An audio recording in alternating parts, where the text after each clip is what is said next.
ममता machinery और dam Capital Advisors के बाद आज हम रिव्यू करेंगे ट्रांसरेल लाइटिंग लिमिटेड के आईपीओ को।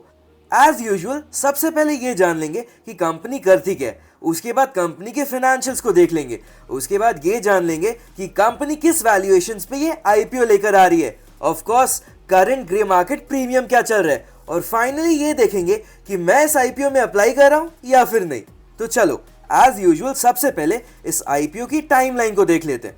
तो ये आईपीओ 19 दिसंबर यानी कि थर्सडे को ऑलरेडी खुल चुका है और 23 दिसंबर यानी कि मंडे को बंद भी हो जाएगा।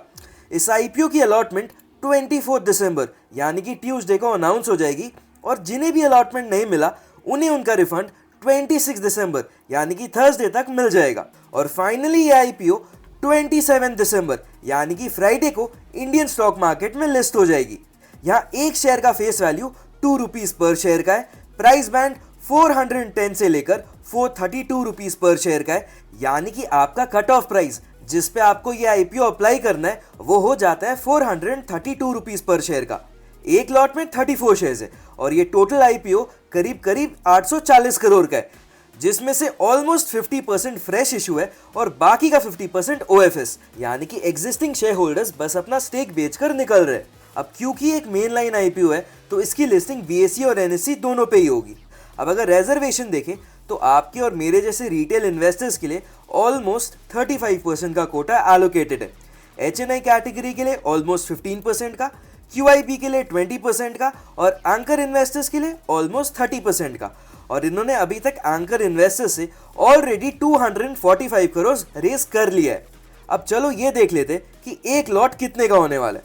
तो अगर आप रिटेल कैटेगरी में अप्लाई करते हो जिसमें एक लॉट में 34 शेयर्स होंगे तो आपका टोटल अमाउंट 14,688 रुपीज़ का होगा।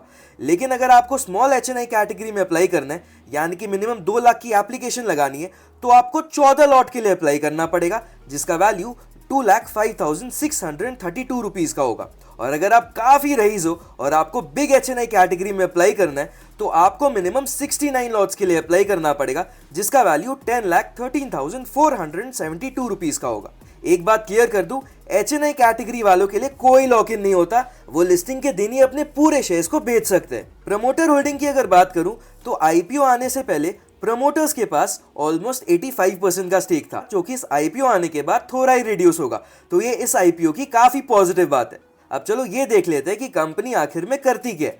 तो कंपनी है ना एक इंजीनियरिंग और कंस्ट्रक्शन कंपनी है जो कि बेसिकली पावर ट्रांसमिशन और डिस्ट्रीब्यूशन पे फोकस करती है। इसके अलावा कंपनी कंडक्टर्स और मोनोपोल्स यानी कि खंबे की मैन्युफैक्चरिंग भी करती है।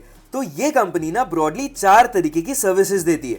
सबसे पहला ट्रांसमिशन लाइन और डिस्ट्रीब्यूशन लाइन से रिलेटेड, दूसरा ब्रिजेस, टनल्स और एलिवेटेड रोड से रिलेटेड, तीसरा पोल्स और लाइटिंग से रिलेटेड और चौथा रेलवे सर्विसेज जिसके अंदर ओवरहेड इलेक्ट्रिफिकेशन, सिग्नलिंग, टेलीकम्युनिकेशन और ट्रैक लाइटिंग वगैरह आती है। कंपनी की फाइनेंशियल्स अगर देखें तो आप देखोगे कि पिछले एक साल में कंपनी की रेवेन्यू 30% से बढ़ी है और कंपनी की नेट प्रॉफिट 100% से भी ज्यादा से बढ़ी है। कंपनी की assets year on year increase कर रही है और एज एट 30 जून 2024 इनके पास टोटल 4,836 करोड़ के एसेट्स है। इनकी रेवेन्यू भी ईयर ऑन ईयर इंक्रीज कर रही है और इस साल फर्स्ट क्वार्टर में इन्हें 929 करोड़ का रेवेन्यू ऑलरेडी हो चुका है। इसके अगेंस्ट जो नेट प्रॉफिट हुआ है वो 51 करोड़ का हुआ है। मतलब अगर हम लोग नेट प्रॉफिट मार्जिन को कैलकुलेट करें तो आप देखोगे कि 2022 में ना इन्हें 64 करोड़ का नेट प्रॉफिट हुआ था against the sale of 2,357 crore, यानी कि मोटा मोटा 3% का नेट प्रॉफिट मार्जिन। 2023 में इन्हें 107 करोड़ का नेट प्रॉफिट हुआ as against sale of 3,172 crore, यानी कि यहाँ भी मोटा मोटा 3% का ही नेट प्रॉफिट मार्जिन था। 2024 में इन्हें प्रॉफिट हुआ है 233 करोड़ का as against sale of 4,130 crore, यानी कि यहाँ इनका नेट प्रॉफिट परसेंटेज थोड़ा सा इंक्रीज हुआ है और लगभग 5.5-6% के आसपास गए। और इस साल के फर्स्ट क्वार्टर में इन्हें 51 करोड़ का प्रॉफिट हुआ है अगेंस्ट सेल ऑफ 930 करोड़, यानी कि यहाँ भी मोटा मोटा 5.5-6% की नेट प्रॉफिट मार्जिन निकल कर आ रही है।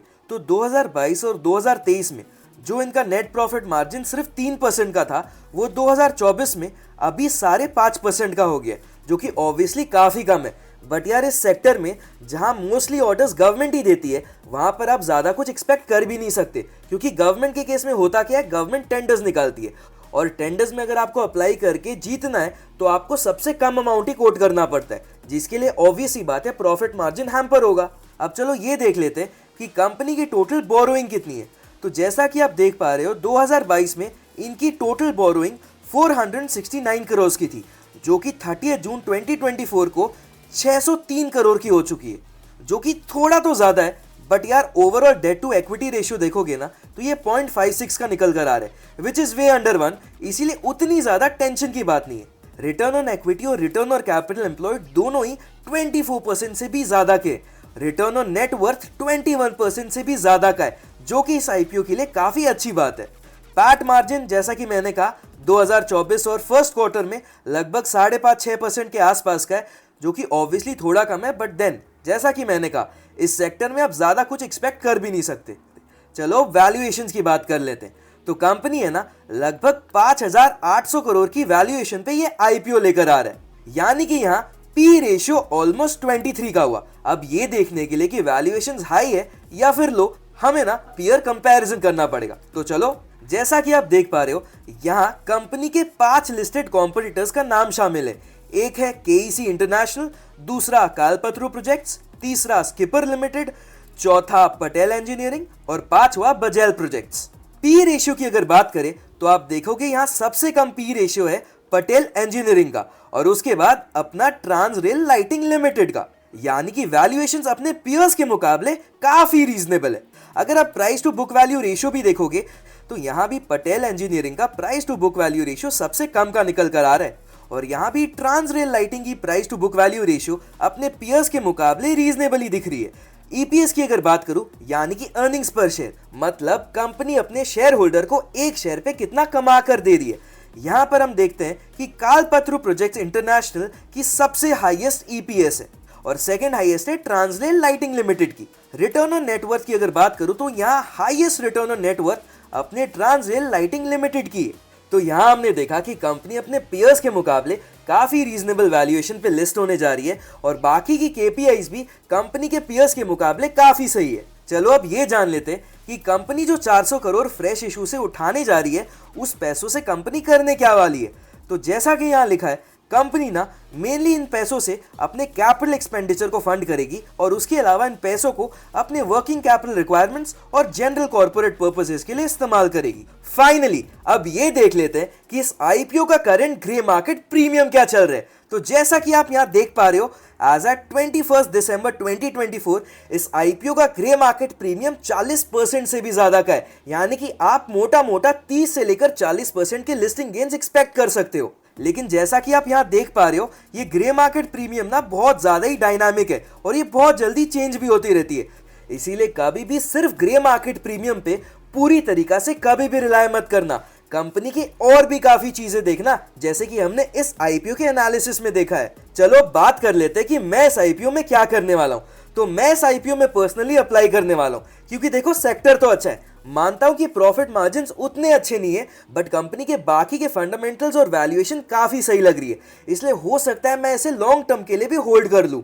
बट ऑब्वियसली ये कोई रेकमेंडेशन नहीं है, मैंने इस आईपीओ से रिलेटेड सारी इंपॉर्टेंट जानकारी आपके साथ शेयर कर दी है। अब ये आपका कॉल है कि आपको इस आईपीओ में अप्लाई करना है या फिर नहीं।